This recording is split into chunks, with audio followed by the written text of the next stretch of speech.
Public CEO Report is a podcast that provides insights about the public sector and public policy for the benefit of decision makers and leaders powering our communities. I'm your host, Ryder Todd Smith, and today we're joined by Beth Vaughan. Beth, welcome to the Public CEO Report. Great, thanks for having me, Ryder. It's your legacy, or not even your legacy, your reputation precedes you. I've heard amazing things about you and your work at CalCCA, and so I'm excited to have this conversation. My team that works in the community choice aggregation environment out here in California has spoken very highly of you. So I'm certainly excited to have you on the report.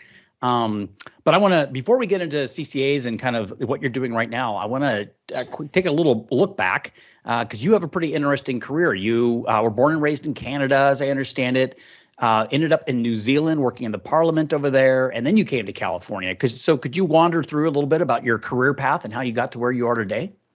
Sure. Well, I am a citizen of all three countries.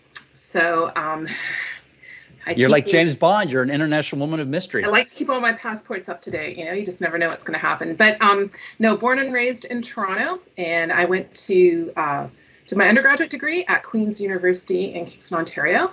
Fun fact, Elon Musk went there for his first 2 years of university. And then I did my graduate studies in New Zealand at Victoria University. And while I was doing them, I was being funded by the largest government department in New Zealand, the Ministry of Works and Development, and they disappeared halfway through my thesis. I kept getting the check every month, but I said, what's up? What's going on? And I'm a naturally curious person, so that led to me being in New Zealand for 13 years, as opposed to 1. Wow. So yeah, it was an extraordinary opportunities, doors opened, and I walked through them all. And then what drew you back to California? Was it this role at CalCCA? No, actually, I've been here for quite a while now. My husband is from California. I met him in New Zealand. He worked for Air New Zealand's inbound tourism company.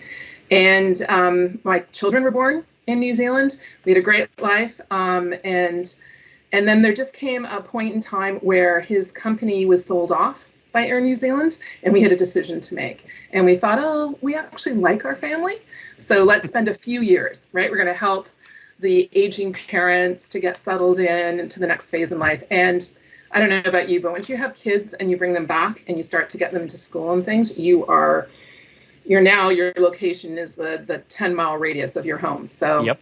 We came back and we've enjoyed it. But I've been here since 2000. All right. Well, a win for California. And I am an empty nester with a 20-year-old daughter, so I've been through that phase. I know it well. And can appreciate it. And then I guess I'll follow-up question too. So at least my production staff has informed me that you also had the opportunity to work as a location scout for Jurassic Park 2. Is this correct? Yes. Yes. Like I said, when a door opens, I walk through. So I was working in the Parliament. I was there for 5 years as an advisor. And during that time, I was initially seconded from the Ministry for the Environment, the newly formed ministry, as an advisor. But then I became an independent consultant. And I had multiple clients, one of them being Universal Studios. My husband's family has a history in the film industry. They got a sister-in-law who's a child actor and a brother who's a scriptwriter and that sort of thing. And so they needed some help. Okay. And it was just a great timing. In the end, they did not film Jurassic 2 there. They went back to Hawaii where they filmed the first one. But it was a great experience. Well, I assume it still gave you an opportunity to explore every nook and cranny in New Zealand, which I've never been to, but my parents spent 2 months there or so. They spent a long time in New Zealand having a heck of a tour, and they absolutely fell in love with the stunning beauty. But I think that reputation for New Zealand is worldwide at this point. It's incredible. And I think actually, thinking back, it did set me up well for this job. I mean, in New Zealand, it is about community. Like everybody knows everybody else, or knows somebody who knows somebody else, and I think that experience down there and being agile and problem solving.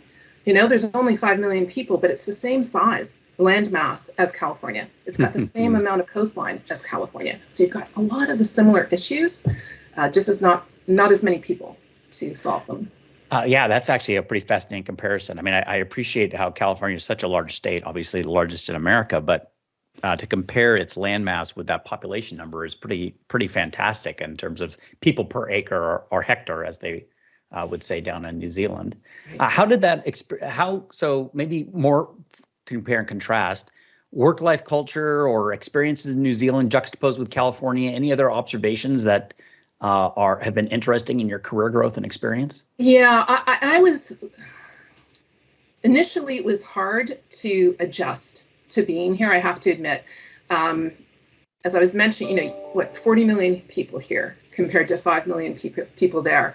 So when I think of the energy industry that I work in here in California, the number of stakeholders is incredible compared to what we had down there. And we thought we were pretty good at going out and consulting and gathering feedback and all of that.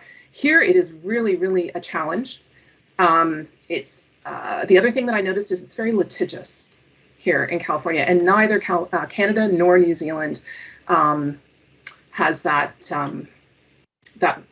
I don't want to say a bias, but that basic perspective when you come into a debate or a negotiation that this could end up in the courts, right? That wasn't always my sense as we were developing policy in New Zealand. It was like, aren't we all into it for good public policy? Whereas here it's, everyone, you have to take what everyone says with a grain of salt because they're there representing their clients. They've got a certain perspective they're bringing, but they're not necessarily there looking for good public policy. Yeah, very interesting. That's a healthy perspective to have, and a respectable and understandable amount of pessimism, having been proximate myself to the policy development process in California.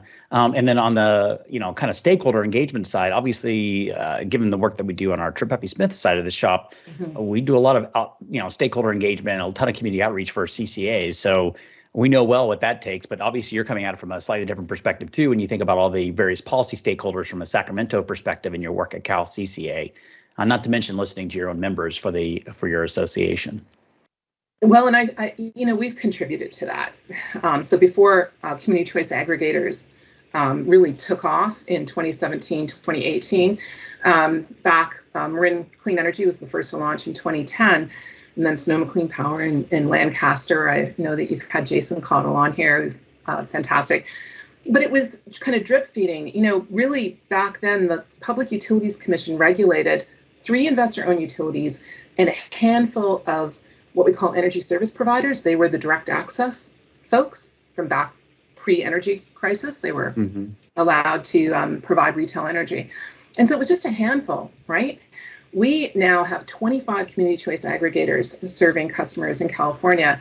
And so there is a disaggregation in terms of the load serving entities. So we are all participating as stakeholders in these various cases and proceedings. What CalCCA does, one of our jobs, is to coordinate all of those CCAs. We have numerous staff committees where we bring folks together, we work on the cases, and we try whenever we can to bring a consensus perspective. So we do some of that work ahead of time, and I believe that the state regulatory agencies appreciate that, the work that we do to really try to, because we are unique. Every CCA is unique. We're not all the same, and we don't always all have the same objectives. There's nuances, but we certainly are collaborative, which I think is an incredibly positive aspect, something I really enjoy about the community choice aggregators. Well, and certainly a fundamental role for an association group. So, let's take a step back too, because we keep throwing our community choice aggregation and CCA. Like, let's assume our audience doesn't know what that is, and there's quite possibly within the audience for PublicCEO, there are some folks in the local government world who may not know what a CCA is. So, what is a CCA, and then once we talk about that, we'll talk about what does CalCCA do relative to those CCAs? Sure. So, community choice aggregators. This term refers to local government energy providers. There was a law passed and became effective in 2002. So we're relatively young compared to public power, right? It allowed cities, counties, local governments to basically aggregate, come together, or as an individual city, for example, to say, we want to be in charge of our energy future. And when I talk about that, what I'm talking about is the generation side of your bill. So it's the procurement of energy, as opposed to we still partner with the investor-owned utilities who are the wires right? So they provide the transmission, distribution, they deliver that energy. But these communities got to get together. They often have, as I mentioned, different reasons for becoming a CCA. And I'm happy to elaborate on those if you. Of course. We'll get into that. All right. So for a lot of these, as we went through the 2000s into the 2010s, right, MCE forms, a lot of local governments were starting to put together climate action plans. So for a lot of them, this is about how do we actually make that happen? And I think Jason Cottle says it well when he said, I finally could take control of my streetlights. So it's just something as simple as that. For others, it's about, I want everything to be clean and green. For others, it's, hold on, I want to be able to control my rates that I charge my customers. For others, it's, I don't like decisions being made behind closed doors at Southern California Edison or at the Public Utilities Commission way off in San Francisco. I want to be able to go to a local meeting and talk to the elected officials, the governing boards, and tell them what I think. So it's transparent local decision making. Those are a few of the different reasons. It also is about programs. So I mentioned that CCAs procure energy. The other thing is they have local programs. The revenues are put back into the community as opposed to, say, shareholders, like they are with the private companies.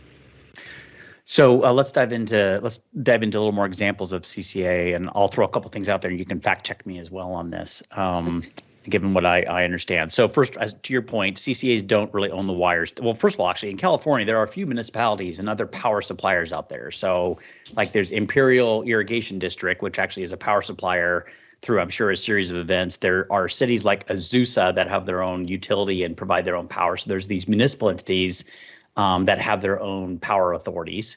And I get the impression, I think there's like 12 of those, or roughly something like that in the teens in terms of cities that have power. Is that correct? I'm not sure of the number, but yes, you are correct, right? And I'm trying to think, I think it was in the 50s that the last small city, the last one was actually formed. You don't see municipal utilities being formed. And those municipal utilities often, sometimes they own their own power plants. Like I think of a Glendale who owns its own power plants, and they provide the wires within their jurisdiction. And then obviously they do power procurement contracts for power outside. And they're like, I'm not going to say a full service utility company, but they're or a power company, but that's a city one. And then there are obviously just cities that don't have a CCA, in which case if you live in that city and you're in Southern California, you probably have SCE, Southern California Edison, as your energy provider, and they manage the wires and they procure power on your behalf, and you can opt into some plans that they have. And then, or SDG&E would be another example, or PG&E. And those are also referred to as IOUs, investor-owned utilities as well. And then there's the CCAs. And so CCAs, as I understand and also, if I can add on to Los Angeles Water Department of Power, LEDWP, right, as well as up here, Sacramento Municipal Utility District. So it's not the city, but it is a district area. And those are two very large ones that we sometimes partner with or we learn from. All right. Thank you for that. That's true. That's right. And then with your CCAs, you'll have, your example for Marin, the wires are still managed by PG&E, but the power itself is controlled, if you opt into the CCA, is from Marin and Marin Clean Energy. And then you get a mix of options, I would assume, typically with CCAs, around where you get your energy from. And then Marin goes out and acquires that power. So on your bill, you get a bill from, I assume, PG&E, but on that bill, it identifies separately the transmission charges and then the CCA charges from Marin Clean Energy. Is that an accurate description? That's very well done. Yes. Okay. In its most simplest form. Exactly. Crushing it. All right. So for an audience, what you see is you will see cities who decide to either join a larger partnership with the CCA, or they create their own CCA within their city, and maybe the council members are on that CCA board, and they essentially run the power acquisition and power management and power services, providing the power procurement for the members of the community who are opting into that CCA. And then that's where you get all sorts of other programs. I would assume part of those programs too when you talk about like the program money being spent back in the community, is there's an obligation of CCAs like there are of IOUs to fund energy efficiency programs, renewable energy programs, things of that nature. And that's where some of that funding is going to. Is that correct? That's correct. And, we have CARE customers and FARA customers, so that's federal and state programs for folks at a certain threshold of income that need support. I would suggest that CCAs take it an extra distance. When I think of the mission of community choice aggregators, in many respects, it's about decarbonization, but it's also about equity and inclusion.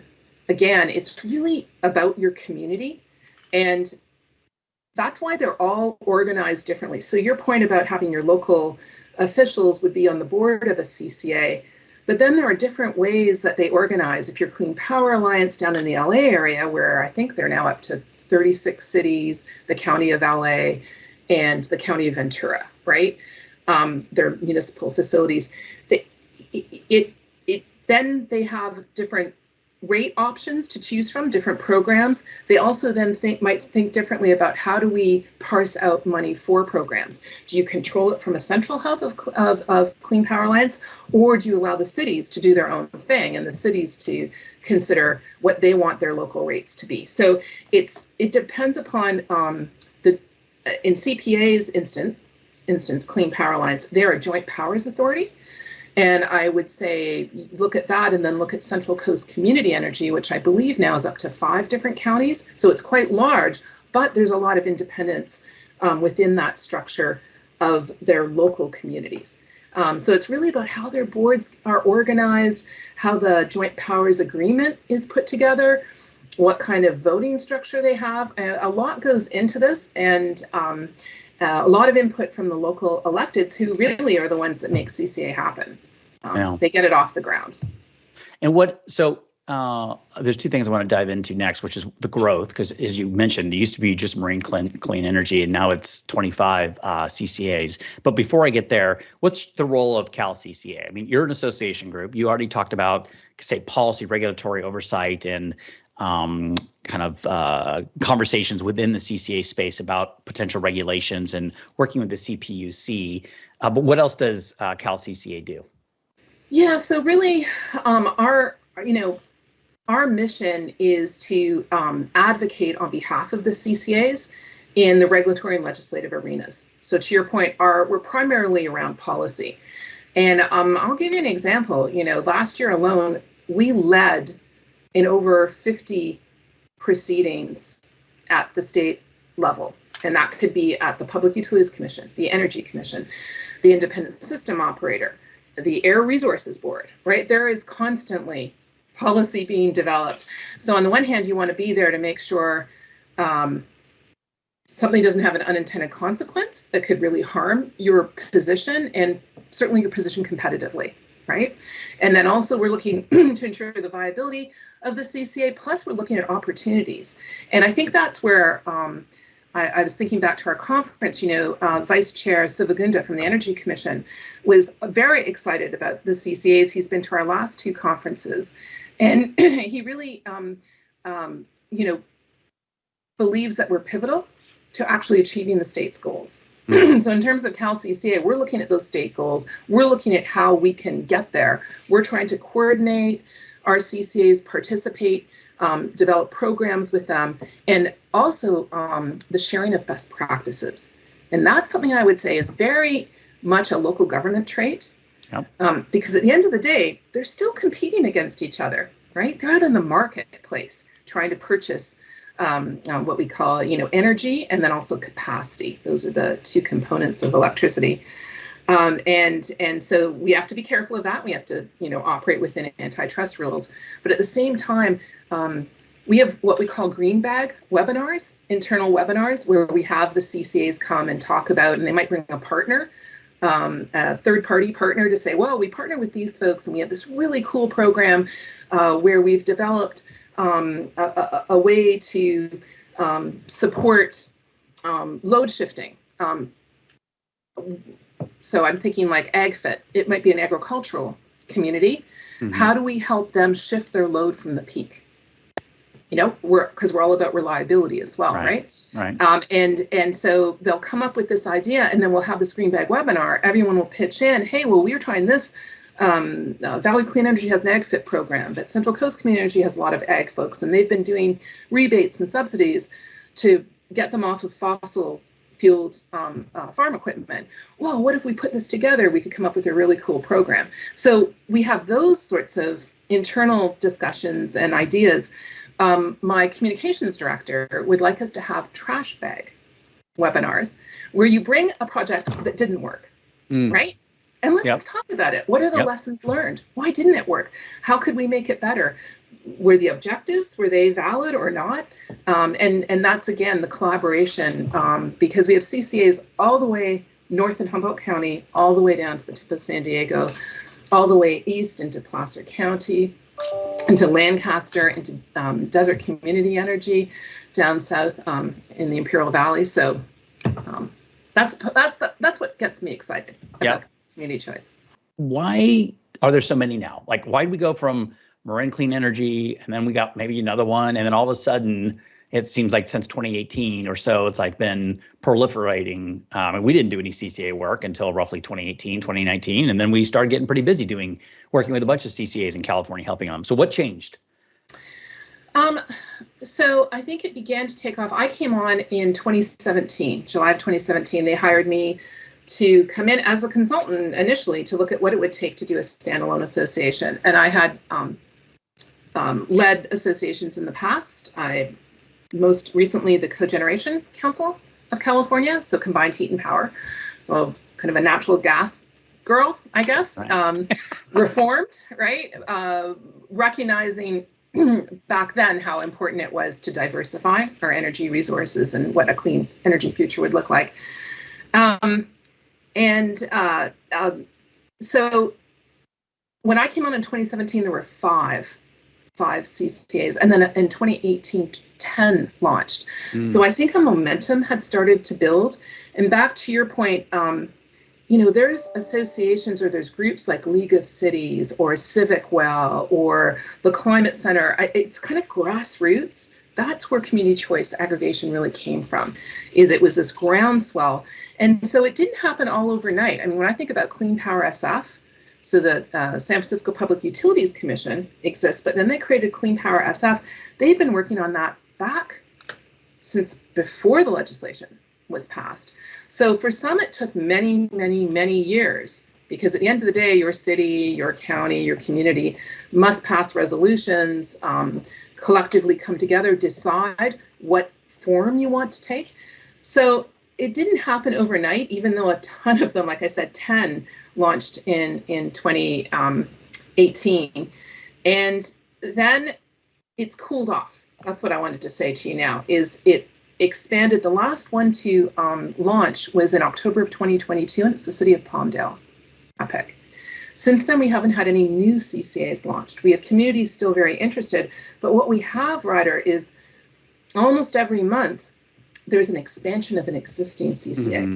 Right. So I think that's where the lesson was learned of, hold on, there is an economies of scale. Yes, I want it to be about my community, and I don't necessarily want to join a great, big, huge CCA, but there may be some advantages where it's already set up, it's already established, or join the CalCCA's Energy Authority that Jason Cottle's group out of Lancaster formed, right? Where I'm an individual city, I want to keep my individuality, but I want to join a joint powers authority that's already figured out how to do this and can ramp us. The other thing, not to be long-winded here, but it's okay. The regulatory environment has changed enormously. And so I think we caught the state regulators on their back foot when suddenly so many launched, and they're like, hold on, wait. We don't know how these guys are going to operate. There's so much departing load. What does that do to our jobs? How do we organize? Hold on, we need to create a division within the Public Utilities Commission that's going to be regulating community choice aggregators.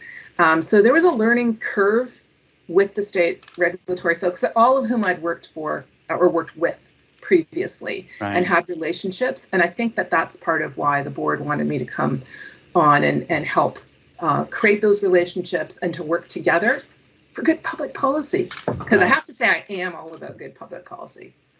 It's good to be a policy nerd. I can appreciate that. Full disclosure for the audience, I've worked with Jason and the CalCCA's entity. We've done a ton of work with that group over the years, and Barbara Boswell, who's another big name in this space and does a ton of work.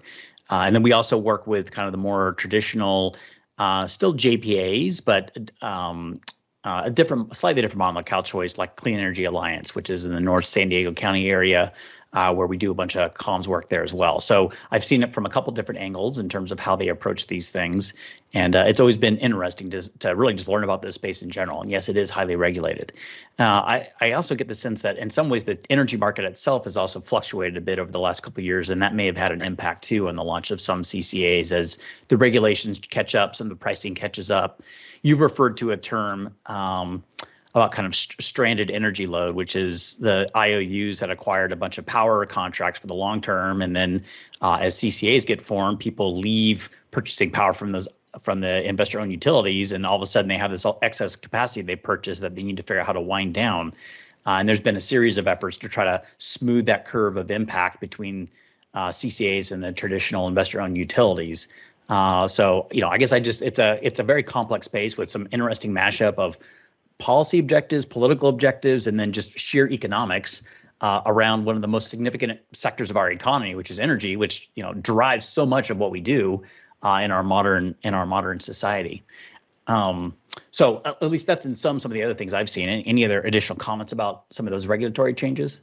No, I think that's a really fair comment. So your comment about departing load, and you and I don't have to, that we would go down a rabbit hole here, the power fair enough, we would. Adjustment, right? PCIA. But you're absolutely right. The utilities made these long-term commitments. We take away their customers. We need to take that cost with us. At the same time, we want the benefit of what we're paying for. And that's been a big fight that we've historically had. What is so strange now, without getting into all the calculations, is that because we have a very tight market for energy and capacity right now, prices have risen, supply has tightened, and what that does is this power charge and difference adjustment we have to pay goes in reverse. It goes down because there isn't that above market delta anymore that we have to pay. So actually last year in Southern California, Edison, the power charge and difference adjustment went negative. Isn't that weird? So wow. All those fights we had back in that you would be at 2017, 18, 19, 20, it's turned it on its head. Now, I always warn my board. So if you're, squirrel that money away, put it into reserves, be ready for it to flip the other direction, because it's going to come once. And we do a lot here at CalCCA. And actually, maybe I should comment on this. You asked me, what does CalCCA do? I am a scientist. Back to my history. I came up as a scientist. I'm a data nerd. And so when I took over this position, my colleagues in the energy sector thought I was crazy. And just to be frank about it, like, what are you doing with these crazy grassroots activists? And I said, this is the way of the future. This is the direction we need to go. And it's on all of us to make sure that this is successful. So I'm going all in. But I don't want to talk in hypotheticals. I don't want to do the white hat, black hat.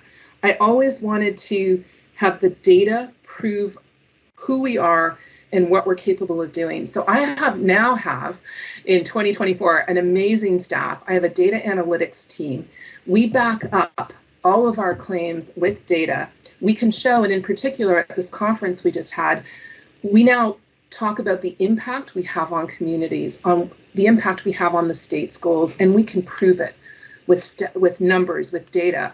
Our CCAs since conception have now purchased over 14 gigawatts of renewables, clean energy, diverse portfolios. We're the first ones to be in as off-takers of new geothermal in the state of California, right? First time in 25 years to have a new geothermal plant. I was at the ribbon cutting last June. I mean, these are the things that we're pushing on. $25 billion have been invested by the CCAs into the state of California.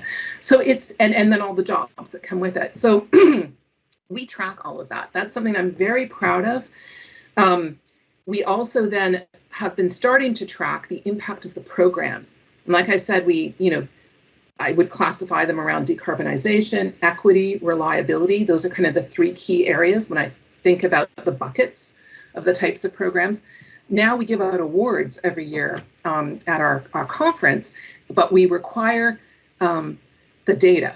We have to see, who did you impact? How did you impact? And guess what? We want a video from you where you interview those people and they tell us exactly the difference that you made in their lives. So those are the sorts of things that I'm super proud of. And I think that CalCCA then helps elevate that conversation with the state decision makers, as well as the community and the local boards. So that's something I'm super proud of that I think we've done really well. So thank you for that and for diving into the data discussion too. It's actually been interesting listening to some of the policy debates this year in Sacramento, either concerning crime reform or housing policy issues, where even state legislatures have kind of acknowledged, like, do we ever go back and look at the legislation we passed and actually analyze the data to see what the impact is? And they're asking questions that, frankly, they should be asked every year, which is like, did this actually have the policy outcomes we were expecting? And before we pass a new piece of legislation, let's see what actually happened with the last one we passed. So 100% having a data agree. Yeah, having 100%. Because we can get rid of some of these things. You know, right now, the hot issue is customer bills, right? It's just how expensive everything is getting. And I think you're down south. I'm up in Pacific, PG&E's territory. My energy provider is MCE. But wow, January 1st, it increased immediately by 23%. And there's more increases to come because we also are impacted by the wildfire mitigation costs, which are extraordinary. And so to your point, you know, the legislature has been having these oversight hearings to dig into affordability. And then the next thing I see is a whole set of bills with new mandates that are all going to cost money. So you gotta look at the whole pie. Right. Yep. Yeah. And in a commodities market, it's particularly sensitive to these things. And it's such a big part of our economy that you craft a bill that it might have 500 words in it, but it will have $1 trillion impact. So, correct. You just have to gotta be step lightly, I guess, is partly what I've observed. So, these are big numbers and big problems. If I'm a council member, actually, let's start. I'm a city manager, and my council is interested in this, or maybe I'm interested as a city manager wanting to bring this to my council. What would you want them to know from this conversation? And then I guess the following comment would be, how would they potentially be able to call you up or call up CalCCA and get some information? So what would you first of all want to know? I'm a city manager. I want to know, tell me about the CCA stuff and why I should care. What would you want to tell a city manager? And what would you warn them to be careful about as well? Right. So it's, first of all, become educated. Don't think that this is a walk in the park, right? You've got to be very committed. I think looking back, I would say some folks who got into it didn't realize how highly regulated this area is, and therefore the compliance requirements. There's a cost to doing business. At the same time, I think talking to those that have gone before and have realized the benefits, and again, we quantify those, so come talk to us. We're happy to talk to you about it, but what I often do is pair them up with a CCA nearby or a CEO of a CCA or their staff to learn, so that we can kind of identify what is the problem that you are trying to solve by forming a CCA, or what is it that you would aspire to. Because to your point, it's also timing is really important. And I know that for some people, the year that they launch in is really important in terms of what that power charge and difference adjustment level is benchmarked at. Right.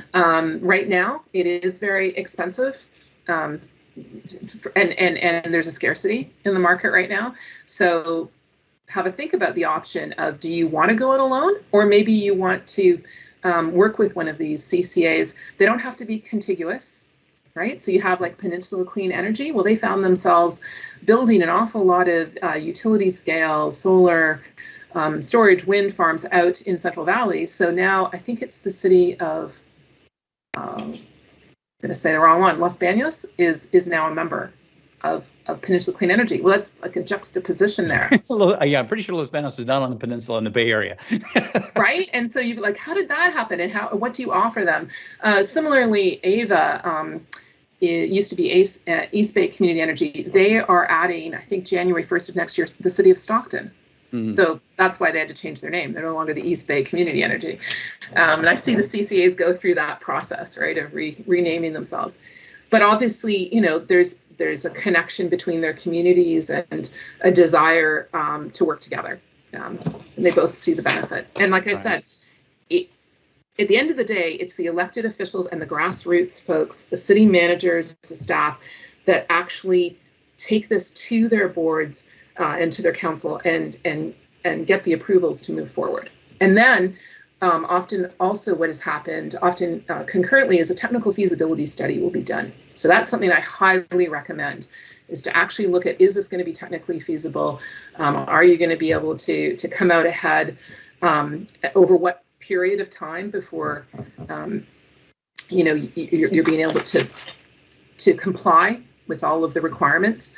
So it's very methodical. And then also talking to the Public Utilities Commission as well. They now do have a whole division devoted to this and a process for onboarding, for filing your implementation plan, for getting it approved, and then for launch of the community choice.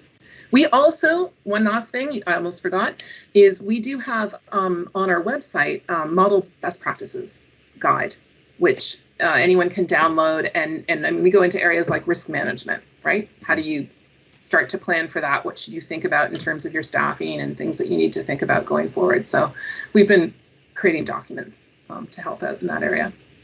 Do you have a model pathway to evaluating CCA formation? Like, for example, you talked about a technical analysis, and I know I've seen various approaches where like the technical analysis must be done by a firm that actually might not future be involved in the actual CCA work. So there isn't a conflict of interest there. And on the other hand, I've seen where it's kind of an all-in-one package where somebody's asking them to come in, do the technical analysis, and then run the CCA if it's valid. Like, is there a best practice around that aspect, or just generally like the 8 steps to get through from considering it to actually launching? Yeah, we have that in our model practices guide. We have a section in there that talks about the steps that we propose that you go through. We don't do technical evaluations at our end. Right. We'll look at them after they've been done, and people want us to have a look and maybe provide a dose of reality in terms of, because they can also be done pretty early on. And that's one of my concerns, is the calculations could be done early on. And to your point, it's a pretty volatile market right now. Yeah. So I think we even have that in the guide, where there's touch points where you want to go back and recalculate, especially now. Back in the good old days, you could file an implementation plan and then 120 days later, launch service. Now you must file by the end of the calendar year. So let's say December 2023. The earliest for those that filed last year that you can launch is January 1st of 2025. Wow. So there's a whole year in there, and there's a lot of things that you need to do during that year. And again, I would still say you are constantly running those calculations to figure out what your rates are going to be on day one. Oh, over a year, yeah, those rates will change dramatically. You almost need like a cloud-connected Excel sheet that's constantly checking in with the markets to see where things are at, given the flexibility we've seen in the market. And I think to your point, you keep using the term that the markets are tight. I think that's the term you're using, right. Suggesting that really which I interpret that meaning the level of demand for energy is pretty darn close to the capacity, and everybody's running a very tight ship. And so obviously when you start to get exceeding the capacity, you have to start spinning up peaker plants and things like that. That energy gets very expensive, and it creates all sorts of challenges, I suppose, in the long-term contracting market as well. Yes, so it's a whole separate presentation I give, Ryder, with lots of diagrams and moving pieces, but it's really important. We've been working hard. Our board at our last board retreat said affordability is a really big concern. So we started to deconstruct that. What is contributing to affordability? And when we think about what CCAs do, I mentioned they procure energy and capacity. And we are in those markets all the time. So we track that. Again, my data team, we have on our website that anyone can download. And then we're going to get technical. It's a resource adequacy white paper. So resource adequacy, or RA, is the term used here in California for that capacity side of things. And we have requirements, and that's one of the keys. When you want to go launch your CCA, you have to purchase all of the resource adequacy that you're going to need a year in advance. And you have to show that you're going to, now you can usually purchase it from the investor-owned utility that you're taking the customers from, right? But at a price. And it has been a scarce market. And what we do is we update that white paper every quarter with more information, with more detail, and we look at the supply and the demand. We've been able to tap all sorts of public sources. We have presentations now, actually next week at the Power Association of California. We're going to be presenting some of this in Menlo Park, where we look beyond that to the Western United States, and we call it WEC, the Western Electricity Coordinating Council. It is 14 states in California, which we've been convincing should all go after clean, green energy. Great, awesome. But it means we're all competing for the same resources, right? So how do we operate together? The other thing is that we're all experiencing climate change. So states where we used to import energy and capacity, in terms of the hydro or other sorts of facilities, they're like, nope, we need that now. We're experiencing a drought as well. You can't have that. And so consequently, we end up where we did in August of 2022, and then over that Labor Day weekend that year, where the governor, the administration put out an Amber Alert to tell everybody to reduce energy use. All right, stop charging your cars. Correct, right? So we are very much a part of that. CCAs serve roughly 14 million customers. Yes, 14 million people in California. Over a third of Californians. Yep. And so we are scheduling what we call that load, right? We're scheduling that load into the independent system operator who balances the load. So we're responsible for a third of that load. So that, I always say with great market share comes great responsibility, right? You have to look beyond yourself, and you have to think about the greater good, and you have to think about this Western regional construct. So something that I've not shared publicly, but I'm happy to share with you, Ryder, I guess we did at our conference, is CalCCA has been very involved in, just this past year, in what they call the Pathways Initiative. So there have been bills in the legislature talking about regionalization of the market, and none of them have made it. And that's fine, because we didn't agree with the last bill that got shelved a year ago. But the commissioners at the public utilities around these Western states all got together, wrote a letter July 14th of last year, including Alice Reynolds, president of the Public Utilities Commission here in California, and Siva Gunda, who vice chair of the Energy Commission, saying, we need to consider regional coordination. How do we move forward to coordinate our markets and coordinate transmission, quite frankly? How do we do this? So long story short is we are co-chair of the working group that's trying to figure this out, because we're seen as a somewhat neutral party in all of this. We're not a developer, we're a load serving entity, but we're trying to bring, we're not so California. We're based in California, but we're not protective of our borders, I guess. We're really trying to solve this issue. So stay tuned on that. That's making a lot of progress. There's a whole huge stakeholder, bring this back to where we started, a huge stakeholder process going on around this. Can you imagine 14 states? Yeah, I can imagine. And the Federal Energy Regulatory Authority also involved in that. So again, we've kind of, we've grown, and we're growing in terms of our ability to help influence, coordinate, not just here in California, but across the U.S. Well, I think it's clear from all that detail, first of all, that this is not insurmountable, but it's certainly complex, and that there's a treasure trove of knowledge sitting inside CalCCA to be helpful on this. I know that part of the way you guys share that information is through conferences and actual physical gatherings, in addition to what I assume is webinars and your website and things like that. You just recently completed a conference. We had our team at Tripepi Smith.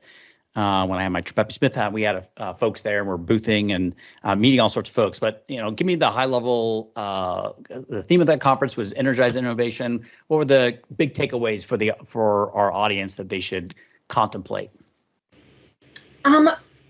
Well, that we've got to get a bigger place. That's what was my personal takeaway. Is we were in San Diego last year, and we're pretty much at capacity, about 650. This time, we were sold out weeks in advance, unfortunately, at 760 people. half of which are the community choice aggregators. And we have these concurrent staff committees running, we have workshops, we have all sorts of things going on. But what I loved was all the people who came who weren't from the CCA community, but feel that this is a premier conference to discuss some of these heavy issues. So we began it talking about the reliability challenge in the state, looking at the tools, looking at emerging technologies, hearing from Stanford University and Berkeley University academics about the work that's being done in their laboratories and the next generation of cool toys and tools we can use. And then in the second day, really shifting it to look back at the customer and go, yeah, but how much is this all going to cost? And how do we ensure affordability and bring the customer with us and actually meet their needs? So that was an amazing, then we have the Green Lining Institute there. We have the utility ratepayers group Turn came. We had labor there. So it's the diversity of people that come and bring the ideas. I think everybody left, at least what I heard, and the feedback is kind of inspired and re-energized. So we keep using this word, energy, but kind of excited to get back to our work and our jobs, and to really, at the end of the day, CCAs are kind of mission driven. The people that work at community choice aggregators are mission driven. They want to make a difference. They want to have a better, sustainable future, honestly. Yeah.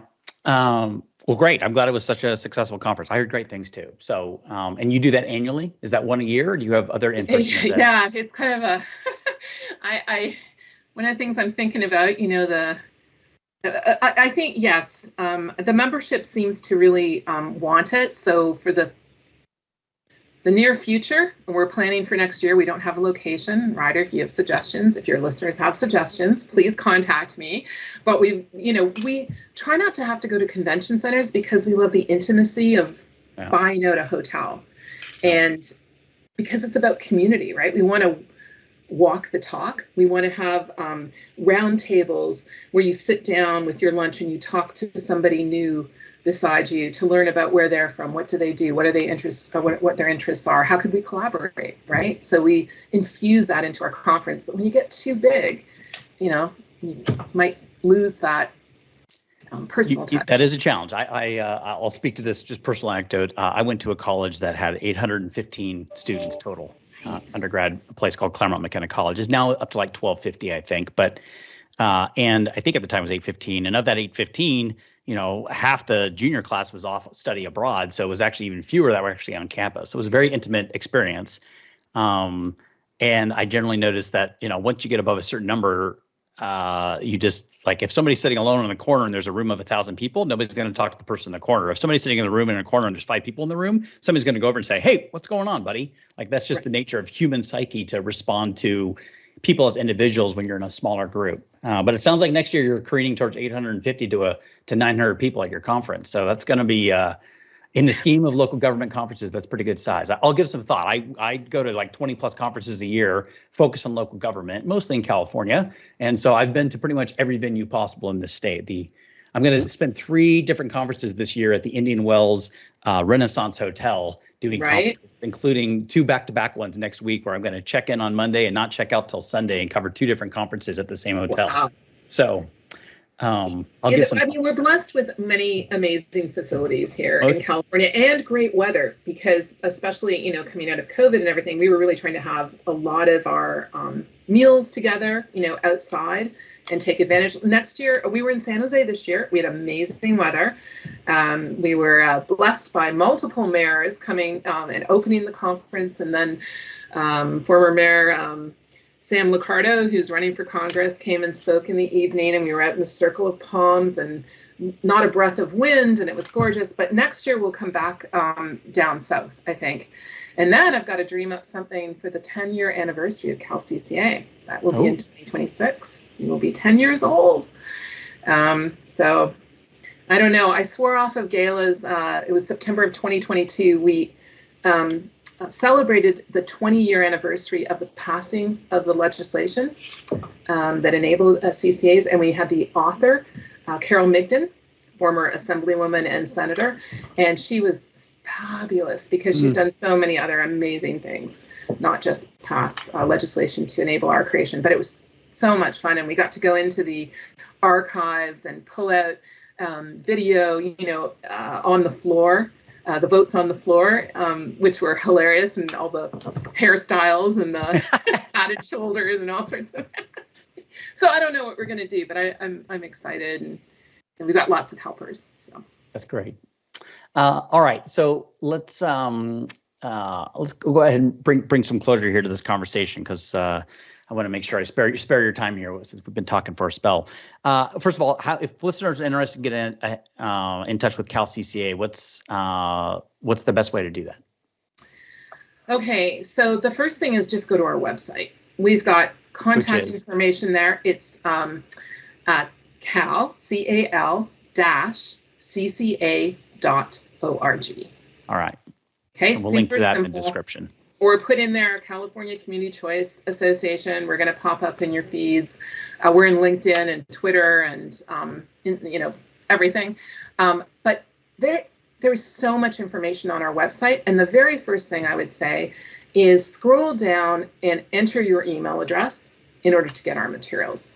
We send out all sorts of updates, but in particular, 4 times a year, we have a newsletter that comes out, and it's a roundup we do of all of the CCAs to find out where they're at, what are their highlights, what did they just do this last quarter. Again, CalCCA chairs a marketing committee of all of the CCAs, and so they all contribute. We'll maybe profile something in there. It could be last newsletter. I think it was about the power of green bonds. So something we didn't touch upon, but we have ways of actually reducing the bill. In fact, in 2023, in aggregate, the CCAs provided on-bill reductions of about $780 million. Wow. We do prepayment bonds, which is something that municipal authorities and other utilities have done for years. We've got all sorts of information on the website, and there's contact information on how to get hold of us. I have almost 20 staff now. So lots of helpers help people figure things out. That's great. And if people want to get a hold of you, because clearly you're a font of knowledge, what's the best way for them to get a hold of you? Probably hit me up on LinkedIn. That's probably the easiest thing, Beth Vaughan, or on the website. I think there's probably a link there, but definitely on LinkedIn, you can get me directly. And your last name is spelled uniquely, right? It's Vaughan, correct? A-N is the key. It's Welsh. And the Kiwis said it better than I could. Beth Vaughan. And I go, oh, yes, Beth Vaughan. Something I learned down there is I had a Canadian-American accent, and I didn't say it properly when I lived in New Zealand. Well, it was kind of them to educate you on that and for you to be a good listener, I'm certain. Exactly. Well, Beth, this has been fantastic. And that's today's report. My thanks to Beth for joining us. From the whole PublicCEO team and myself, Ryder Todd Smith, thank you for your time. We hope you learned something new and inspiring that will help you in your public service. Remember, PublicCEO has a daily newsletter that is free to those who sign up at PublicCEO.com. If you have feedback, questions, or guest suggestions for PublicCEO Report, please email editor@PublicCEO.com.